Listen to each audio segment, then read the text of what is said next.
بسم اللہ الرحمن الرحیم۔ شروع اللہ کے نام سے جو بڑا مہربان اور نہایت رحم کرنے والا ہے۔ السلام علیکم پیارے دوستو، یہ ایک قدرتی امر ہے کہ جب بھی ملک الموت حضرت اسرائیل علیہ السلام کا نام انسان سنتا ہے تو بدن میں ایک بار کپ کپی سی آ جاتی ہے، کیونکہ ملک الموت حضرت اسرائیل علیہ السلام ہی وہ فرشتہ ہیں جو انسان کی روح کا قبض فرمائیں گے۔ دوستو، سوال یہ ہے کہ آخر یہ ڈیوٹی حضرت اسرائیل علیہ السلام کو ہی کیوں دی گئی، اور ان سے جڑے چند دلچسپ حقائق آپ کو بتائے جائیں گے۔ آپ علیہ السلام کی شکل و صورت کیسی ہے، اور آپ کو اللہ تبارک و تعالی نے کیسی قدرت اور طاقت عطا فرما رکھی ہے کہ آپ ایک ہی وقت میں سینکڑوں ہزاروں روحیں قبض فرما لیتے ہیں۔ ان سب سوالوں کا جواب ہم آج کی اس ویڈیو میں دیں گے۔ پیارے دوستو، اگر آپ اس چینل پر نئے ہیں تو چینل کو سبسکرائب کر دیں اور بیل آئیکن کو پریس کر دیں تاکہ آپ اس طرح کی مزید اسلامی واقعات پر مبنی ویڈیو سے مستفید ہو سکیں۔ پیارے دوستو، روحوں کو قبض کرنے کی ڈیوٹی حضرت اسرائیل علیہ السلام کو کیوں سونپی گئی؟ اس حوالے سے یہ روایت مشہور ہے کہ جب اللہ تبارک و تعالی نے حضرت آدم علیہ السلام کی تخلیق کا ارادہ فرمایا تو حضرت جبرائیل علیہ السلام کو حکم دیا کہ ایک مشت خاک زمین سے لاؤ۔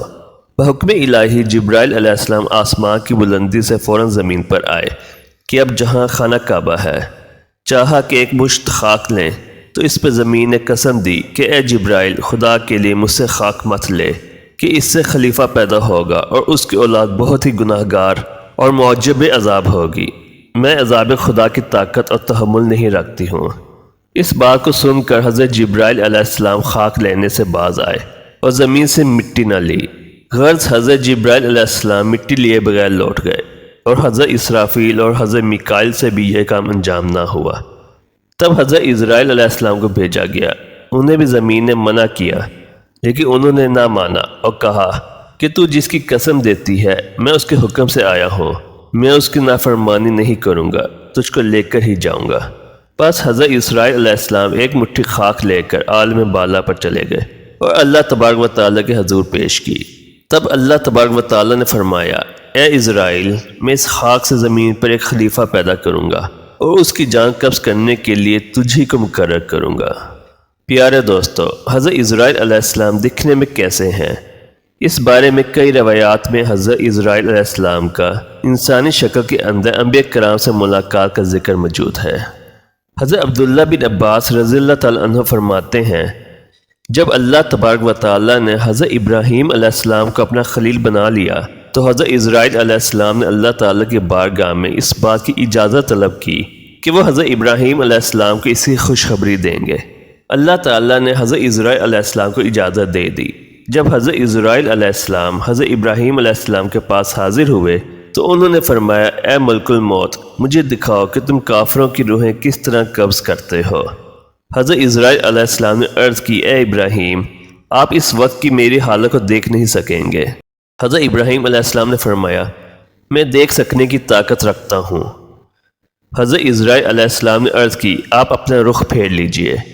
جب کچھ دیر بعد ابراہیم علیہ السلام نے پلٹ کر ملک الموت کی طرف دیکھا تو وہ سیاہ رنگ کے آدمی کی شکل میں تھے۔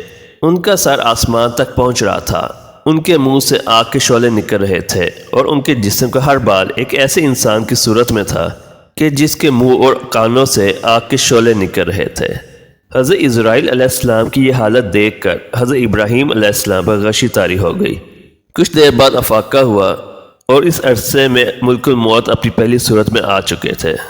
حضرت ابراہیم علیہ السلام نے فرمایا، اے ملک الموت، اگر کافر کو موت کے وقت آپ کی یہ صورت دیکھنے کے علاوہ کوئی اور غم یا آزمائش نہ بھی پہنچے تو یہی اس کے لیے کافی ہے۔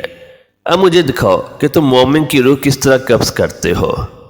حضرت اسرائیل علیہ السلام نے عرض کی، آپ اپنا رخ پھیر لیجئے۔ حضرت اسرائیل علیہ السلام کپڑوں میں ملبوس ایک انتہائی خوبصورت چہرے والے نوجوان کی شکل میں موجود تھے۔ اس پہ حضرت ابراہیم علیہ السلام نے فرمایا، اگر مومن اپنی موت کے وقت آپ کی اس صورت کے علاوہ کوئی اور آنکھوں کی ٹھنڈک یا کرامت نہ بھی دیکھ سکے تو یہی اس کے لیے کافی ہے۔ پیارے دوستو، جہاں تک بات ہے حضرت اسرائیل علیہ السلام کے دل میں رحم آنے کی، اس حوالے سے یہ حکایت مولانا رومی رحمۃ اللہ کی حکایات سے نقل کی گئی ہے کہ ایک مرتبہ اللہ رب العزت نے حضرت اسرائیل علیہ السلام سے پوچھا کہ تجھے کبھی کسی کی جان قبض کرتے ہوئے رحم آیا؟ حضرت اسرائیل علیہ السلام نے عرض کیا کہ الہی، میرا ہر کسی کی روح قبض کرتے ہوئے دل دکھتا ہے، مگر آپ کے حکم کی سرتابی کی مجال نہیں۔ ہاں، ایک ایسا واقعہ گزرا ہے جس کا دکھ میں ابھی تک بھلا نہ سکا، اور وہ غم تنہائی میں بھی میرے ساتھ رہتا ہے۔ عرض کیا کہ ایک جہاز سمندر میں سفر کر رہا تھا کہ آپ کے حکم سے بھنور میں پھنس گیا۔ تھوڑی دیر بعد وہ جہاز تباہ ہو گیا۔ جہاز میں سوار کئی مسافر غرق ہو گئے۔ جو مسافر بچے ان میں ایک ماں اور اس کا نوزائیدہ بچہ، جو جہاز کے ایک تختے پر سمندر کی لہروں میں بہے چلے جا رہے تھے۔ تیز ہوا نے انہیں سینکڑوں میل دور سمندر کے کنارے پہنچا دیا۔ میں ماں اور بیٹے کے بچ جانے پر بہت خوش ہوا۔ اسی لمحے آپ کا حکم ہوا، ماں کی روح قبض کر لو۔ مولا کریم، میں نے آپ کے حکم کی تعمیل کی۔ یا باری تعالیٰ، آپ خوب جانتے ہیں کہ یہ حکم پا کر میرا کلیجہ کانپ گیا، اور جب میں نے اس شیر خوار کو ماں سے الگ کیا تو مجھے کس قدر تکلیف پہنچی تھی۔ پھر حکم الہی ہوا۔ کیا تجھے معلوم ہے کہ بعد میں وہ بچہ کہاں اور کس طرح پرورش پاتا رہا؟ اسرائیل علیہ السلام نے عرض کیا، آپ عالم الغیب ہیں، ظاہر اور باطن آپ پر عیاں ہیں۔ اللہ رب العزت نے ارشاد فرمایا، ہم نے موج سمندر کو حکم دیا کہ اس لاوارث بچے کو اٹھا کے ساحل پہ ڈال دے۔ ساحل کے قریب ایک سرسبز شاداب جزیرہ تھا۔ ہم نے پھولوں کو حکم دیا کہ بچے کے نیچے سیج بچھا دے۔ سورج سے کہا کہ اپنی تیز شعاؤں سے بچے کو محفوظ رکھنا۔ بادل سے کہا کہ بچے سے ذرا فاصلے پر برسے۔ درختوں کی شاخوں سے کہا خود بخود جھک کر پھل اور اس کا رس بچے کے منہ میں ڈال دے۔ جزیرے میں ایک شیرنی کی ہم نے ذمہ داری لگا دی اور وہ روزانہ اسے دودھ پلاتی۔ شیرنی کے خوف سے بچے کے پاس کوئی جانور نہیں آ سکتا تھا۔ اس جزیرے پر ہم نے حسین اور خوش نوا پرندے بھیجے جو ہر وقت چہچہاتے تاکہ بچے کا دل پریشان نہ ہو۔ ہوا کو حکم دیا کہ اس بچے پر آہستہ آہستہ سے گزرے تاکہ اس کو کوئی تکلیف نہ پہنچے۔ اے اسرائیل، وہ تنہا اور بظاہر بے یار و مددگار بچہ پرورش پا کر خوب صحت مند اور بہادر ہو گیا۔ ہم نے اس کی پاؤں میں کبھی کانٹا بھی نہ چبھنے دیا۔ دنیا کی تمام نعمتیں اسے عطا کی۔ ایک دن ایک بادشاہ شکار کھیلتے ہوئے ادھر آ نکلا۔ وہ خوبصورت اور صحت مند بچے کو دیکھ کر بہت خوش ہوا۔ اسے اٹھا کر اپنے محل لے گیا۔ ان کے ہاں اولاد نہ تھی، انہوں نے اسے اپنا بیٹا بنا لیا۔ بادشاہ کی موت کے بعد وہ اکیلا تخت و تاج کا مالک بن گیا۔ غرور و تکبر سے ہمارے بندوں پر ظلم کرنے لگا۔ ایسا سرکش نکلا کہ خود ہی خدا بن بیٹھا۔ اپنے بت بنوا کر انہیں سجدے کروانے لگا۔ خاک کا فانی پتلا ہمارا شریک بن بیٹھا۔ آخر ہم نے اس کی بہتری کے لیے اپنے خلیل حضرت ابراہیم علیہ السلام کو اس کے پاس بھیجا۔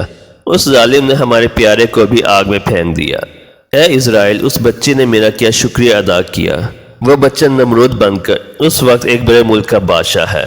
اسی نے میرے خلیل ابراہیم علیہ السلام کو آگ کے الاؤ میں جھونک دیا ہے، اور اب خدائی کا دعویٰ کر کے لوگوں کو میری راہ سے ہٹاتا ہے اور حکم نہ ماننے والوں کو سخت سزا دیتا ہے۔ حضرت اسرائیل علیہ السلام نے عرض کیا، اے مخلوقات کے خالق، اس سرکش بچے کی حالت سے بے خبر ہونے کی وجہ سے دل میں یہ خیال اور ملال لاتا رہا۔ آپ کے رات آپ ہی جانتے ہیں۔ پیارے دوستو، اب ہم یہ جانتے ہیں کہ ہمارے وہ کون سے عمل ہیں جو موت کے وقت ہمارے لیے آسانی پیدا کر سکتے ہیں۔ حضرت علی رضی اللہ تعالیٰ عنہ سے پوچھا گیا کہ وہ کون سا عمل ہے جس سے موت کے وقت ملک الموت انسان کی تعظیم کرتے ہیں اور اس کی روح سکون سے قبض کرتے ہیں؟ تو حضرت علی رضی اللہ تعالیٰ عنہ نے فرمایا، وہ 3 عمل ہیں جو انسان یہ 3 عمل کرتا ہے تو ملک الموت اس کی تعظیم کرتا ہے۔ پہلے عمل میں وہ انسان اپنے والدین کی خدمت کرتا ہو اور ان کا احترام کرتا ہو۔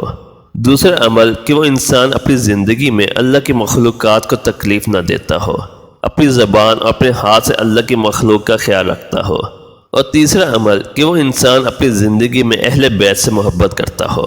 وہ انسان جو اپنی زندگی میں یہ 3 عمل کرتا ہو تو مرتے وقت اس کی موت آسان ہوتی ہے اور ملک الموت اس کی تعظیم کرتا ہے، اور یوں وہ اپنے خالق کے حقیقی سے جا ملتا ہے۔ اللہ تبارک و تعالیٰ سے دعا ہے کہ ہم سب کو مرنے سے پہلے اس کی تیاری کرنے کی توفیق عطا فرمائے اور ہم اس کے نیک بندوں میں شمار ہوں، آمین۔ پیارے دوستو، امید کرتا ہوں آپ کو یہ ویڈیو پسند آئی ہوگی۔ اگر آپ اس چینل پر نئے ہیں تو چینل کو سبسکرائب کر دیں اور بیل آئیکن کو پریس کر دیں۔